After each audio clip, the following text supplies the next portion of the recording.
Hi everyone, welcome back with this particular video. In this particular video, we'll be learning another amazing concept inside Python called literals. A literals is nothing but whatever things you stored inside a variable, this is called literals.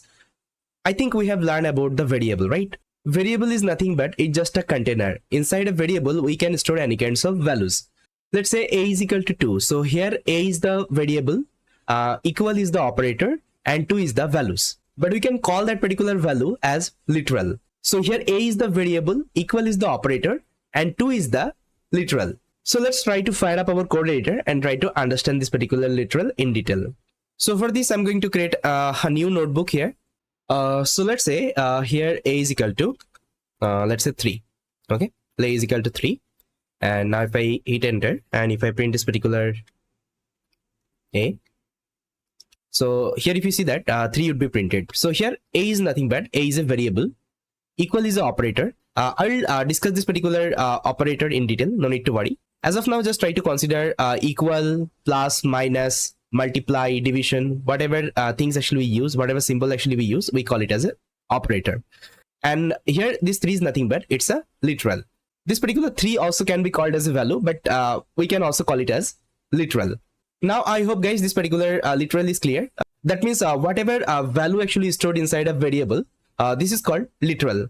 And there are so many ways I can define this particular literal inside a variable. In this particular video, I'll show you each and everything. The way actually you can define the literal inside a variable. So guys, as of now, I think you have seen we can store any kinds of floating number, any kinds of integer number inside a variable.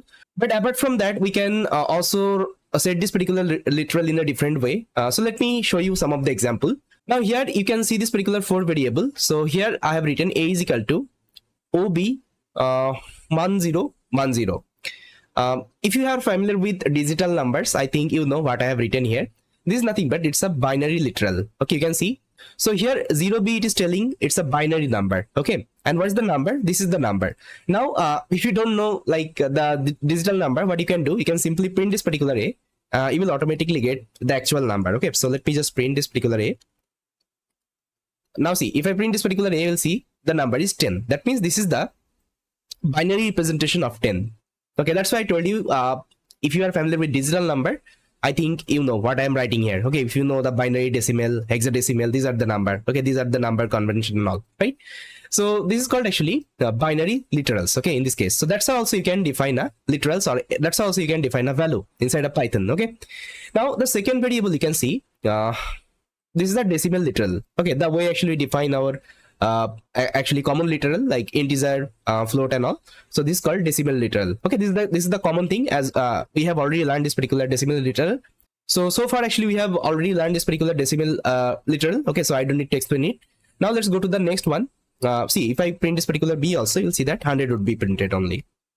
Okay, 100 would be printed only because it's a decimal literal. Now let's see the c1. See, inside c actually, if you see the first things I have written, 0o means it is telling it's a octal literal. Okay, 0 means it's telling it's a octal literal, and this is the number. Okay, this is the number. Now let me show you the actual number. So just try to print this particular number. So print c. See, it's a 200. Okay, it's a 200. So 200 representation in a octal. Okay, now if you see the last one, that means d. Here I have written ox. That means it's a hexadecimal literal. Okay, you can see this is the number. Now if you print this particular number, this particular d, now this is the actual number, 300. Okay, you can see this is a 300 representation in the hexadecimal. Okay, hexadecimal literal. So that's how you can set your different literal, okay, with a different representation. So this was all about our binary, decimal, octal and hexadecimal literal. Now let's try to see another amazing literal called floating. Okay, or float literals. Okay, let me just write down float literals. So here you can see guys, these are my float literals. So you can see this is the common one. As of now we have used this particular floating, okay, floating literals in our variable and all. And see, there are 2 more floating literals actually we can define. So this is the first way. So you can also write like that, like 1.5e2. That means if you just decode it, so it would be like 1.5 times 10 to the power 2. Okay, so if you just write like that 1.5e2, that means you are writing 1.5 times 10 to the power 2. And you can see the float 3 literals. So here we are writing 1.5 e minus 3. That means 1.5 times 10 to the power minus 3. So here you can see this is a bigger number and this is a smaller number. So now if you want to print them, you can also print them and you can see what will be the actual number. So I can print this particular float one. So this would be the same number because we have already learned this is the common literal. You can see 10.5. But if I print this particular, let's say float 2 literal, you'll see that this is the number. That means if I'm writing 1.5 e2, that means this is the number I want to represent. Now if I print this particular float 3,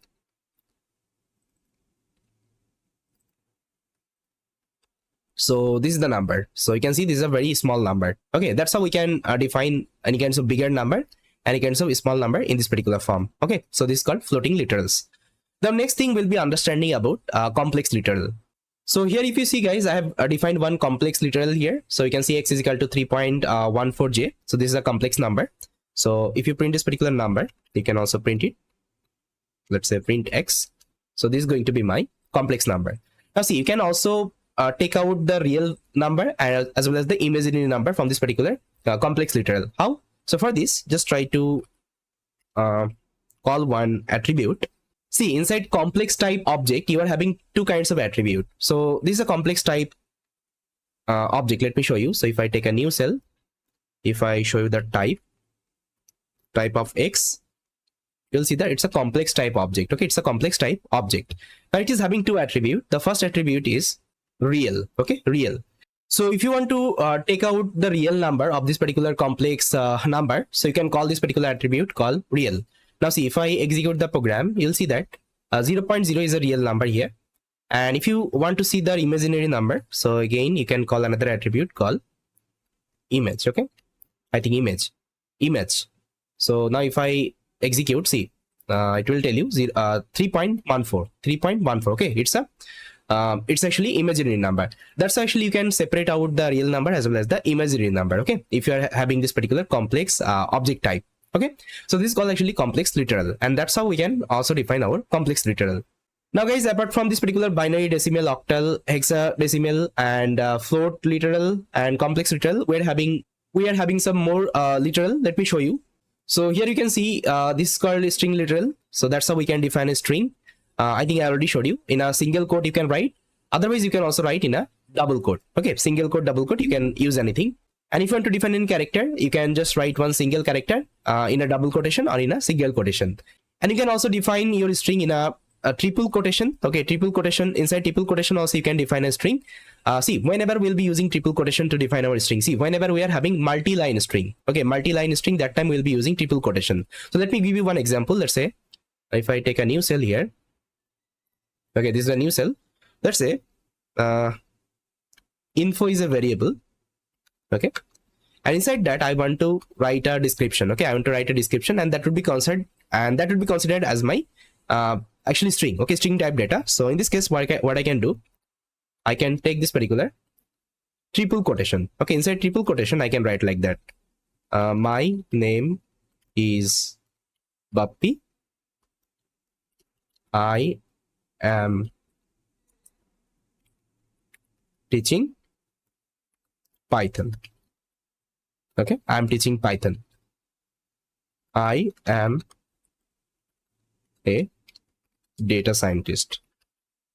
So this is called actually multi-line. Okay, multi-line string. Okay, now see, if I execute the program, it will work fine. You can see that it's working fine. But if I want to, define this particular string in a single quotation, see what will happen. Instead of, let's say, triple quotation, if I take single quotation and if I just execute the program, see, it will give you one syntax error. Okay, it will give you one syntax error. So that's why whenever you are having multi-line string, that time you can use this particular triple quotation. Okay, triple quotation, inside that you can write your string type actually literal. Now you can also define Unicode type literal. Unicode is nothing but, see, nowadays actually we are having like different text over the internet. Like we are having like HTML, we are having text, we are having emojis, right? In a text actually there are different things are available. Now if you see any kinds of emoji encoding, okay, emoji encoding, Unicode, emoji Unicode. See, there are different emoji Unicode you will get. Let me show you some of the list. See guys, these are like emoji Unicode, okay, different emoji Unicode. So if you are having this kinds of Unicode, okay, you can also define as a literal, okay, and your Python will automatically try to understand what kinds of like literal you are trying to add here. Now the next one, you can see this is the raw string. In a raw string, actually anything can be present. Let's say your text, any kinds of /n, /t, okay, /b, anything can be present. So this is called actually raw string. Okay, now if I execute all of them, you can see that this is my string, this is again my string, this is my character, this is my multiline string, and this is the Unicode literal. You can see this is emoji. As I already told you, emoji is having different Unicode, okay, in this particular list, and it is printing the emoji directly. Okay, it is printing the emoji directly, and this is my raw string. Okay, this is my raw string. You can see raw /n string. See, if I'm not giving this particular r, this particular /n would be considered as my new line. Okay, see, if I execute the program, see, now you can see that after raw, it will give you one new line and it will print this particular string. But if I want this particular /n, so I need to provide this particular r. Okay, now see, it will give me that particular /n. That's how we can define different literal. Okay, so apart from that, we're having some more literal. Let me show you. So here you can see this is called Boolean type literal. You can see here I'm using true and false statement. See, in Python, true represent 1. So let me just write down here, or I can just do a comment. So true is nothing but it's a 1, and false is nothing but it's a 0. That means whenever I'm writing this particular statement, true plus 4. Okay, true plus 4. What is true? Okay, what is true? True is nothing but it's a 1. By default, it's a 1 only, right? So 1 plus 4, it would be 5. Okay, and false plus 10. You can see false is equal to 0. That means 0 plus 10 would be 10. Now see, if I execute this particular program, you'll see the output. That means 1 plus 4, it's a 5, and 0 plus 10, it's a 10 only. Okay, so that's how actually Boolean literal works. Okay, it would be considered as 1 and 0. Okay, whenever you are defining true and false. So there is another type of literal is available, which is nothing but none. Okay, none type literal. So sometimes we also define the none type variable. So let's say a is equal to none. Okay, so this is called none type literal. Here you can see this is a none. So if I print this particular variable, so inside this particular variable, I'm having nothing. Okay, that's means nones. So why we give this particular none? Because see, in other programming, we define our variable at the very first, like whether it's an integer or it's a floating or it's a character type variable, right? We can define at the very first, but in Python, we can't. So let me give you one example. Let's say x is equal to, let's say x, okay, only x I have written, or I can just write x is equal to empty, nothing. Then y is equal to 2, and let's say z is equal to 4. Okay, now if I print x, y, and z, see, it will give me one error. It will give me one syntax error. It is telling invalid syntax. It is telling what you have defined here. Okay, I can't see anything here. Inside Python, actually, you can't do it. So if you want to create an empty variable, if you don't want to store anything there, you can take this particular none type literal, and if I execute now, see, this particular program is working right now. So it is printing none, then 2 and 4. Okay, so this is called none type literal inside Python. So I hope guys this makes sense and you got the entire understanding of this particular literal inside Python. If you have liked this particular video, you can share this video with your friends and family, and please try to subscribe to the channel. With that guys, thank you so much for watching this video, and I will see you next time.